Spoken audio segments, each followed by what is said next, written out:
Vinayaka Chavithi special రవ్వ ఉండ్రాలని మరి తయారు చేసేసుకుందామా.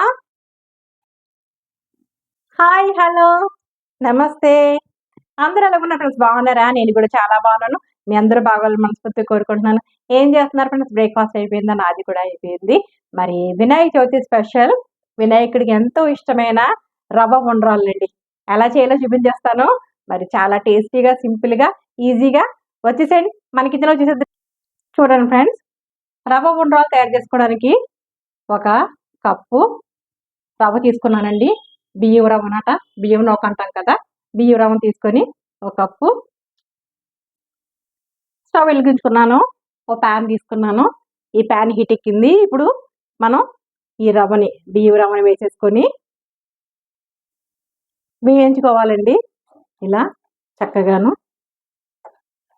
కొంచెం కలర్ వచ్చే వరకు కూడా బియ్యం రవ్వని వేయించుకుందాం. మంచి సువాసన వచ్చే వరకు కూడాను ఇలా వేయించేసుకుందాం. లో ఫ్లేమ్లో పెట్టుకుని మనం ఇలా వేపుకోవాలండి.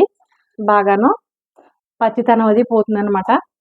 రవ్వను మనం సిమ్లో పెట్టుకొని 1 నిమిషం నుండి ఇలా వేపుకుంటున్నాం. ఇదిగో చూసారా, చక్కగా కొంచెం కలర్ రాగానే మనం స్టవ్ ఆఫ్ చేసేసుకుని రవ్వని పక్కన తీసేసుకుందాం. రవ్వను పక్కన పెట్టేసుకున్నాం కదండి వేయించుకుని. ఇప్పుడు మళ్ళీ అదే ప్యాన్లో ఇదిగో స్టవ్ వెలిగించుకొని 1 టేబుల్ స్పూన్ నెయ్యి వేసుకుందామండి. వేసుకొని నెయ్యి వేడెక్కిందండి. ఇప్పుడు 1 టేబుల్ స్పూన్ జీలకర్ర వేసుకుందాం. వేసుకొని చక్కగా కలుపుకుందామండి. ఇలా కలిపేసుకుందాం. జీలకర్ర వేగిందండి. మనం ఏ కప్పుతో అయితే రవ్వ తీసుకున్నామో అదే కప్పును ఉపయోగించి మనం 3 కప్పులు వాటర్ వేసుకుందామండి. ఇలా వాటర్ వేసేసుకుందాం.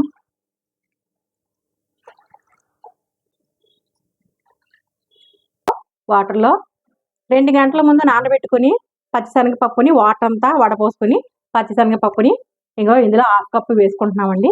ఇలా వేసేసుకోవడమే. ఇందులో రుచికి సరిపడినంత సాల్ట్ వేసుకుందాం. 2 టేబుల్ స్పూన్స్ కొబ్బరి తురుమండి వేసుకుందాం. ఇలాగా వేసుకుని పచ్చి కొబ్బరి అండి, ఇది పచ్చి కొబ్బరి తురుము వేసుకున్నాం. ఇప్పుడు మూత పెట్టుకుని బాయిల్ చేసుకుందాం, మరిగించుకుందాం వాటర్ని. వాటర్ బాగా మరుగుతున్నాయండి. పచ్చిశనగపప్పు కూడా మనకి ఉడికిపోయింది మెత్తగా, చూసారా. ఇప్పుడు మనం ఈ టైంలో ఏం చేయాలంటే వేయించుకుని పెట్టుకున్న బియ్యం రవ్వని ఇలా జాగ్రత్తగా వేసేసుకోవాలండి. ఇందులో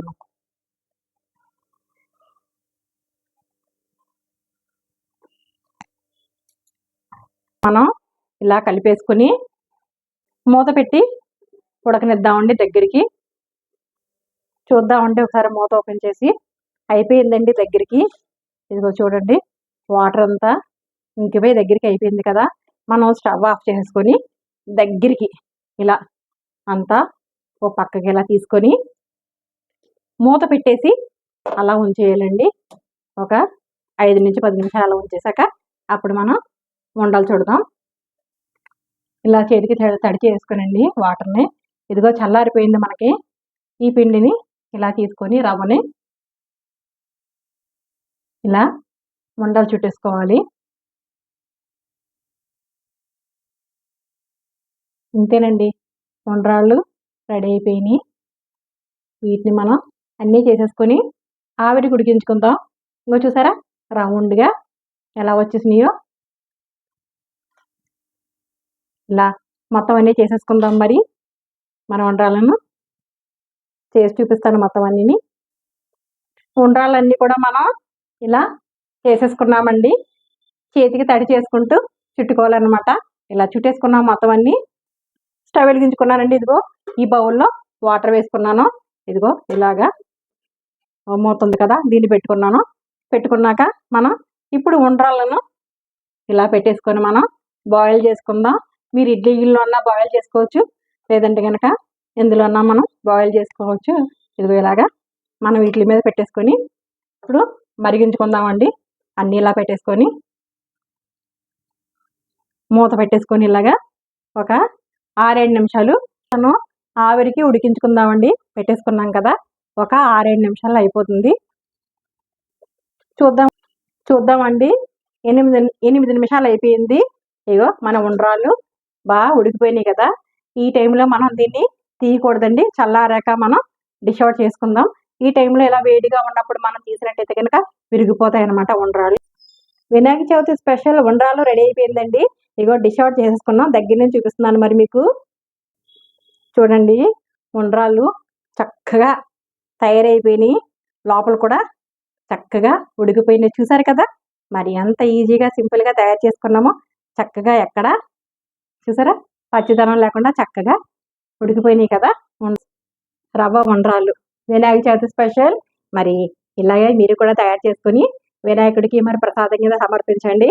మరి ఫస్ట్ టైం కనుక నా ఛానల్ చూసినట్లయితే లైక్ చేయండి, షేర్ చేయండి, సబ్స్క్రైబ్ చేసుకోండి ఫ్రెండ్స్. పక్కన బెల్ సింబల్ టచ్ చేయండి. ఆల్ వస్తుంది. ఆల్ కూడా టచ్ చేసినట్టయితే నేను పెట్టిన ప్రతి వీడియో నోటిఫికేషన్ రూపంలో వస్తుంది ఫ్రెండ్స్. ఇది ఇలా తిన్నా బాగుంటుందండి ఉండ్రాలు, లేదా చట్నీతో కానీ అలాగే ఆవకాయతో కూడా తిన్నా సూపర్గా ఉంటుంది. మరొక రెసిపీతో మీ ముందుకు వస్తాను. మరి అంతవరకు bye bye friends. Take care friends.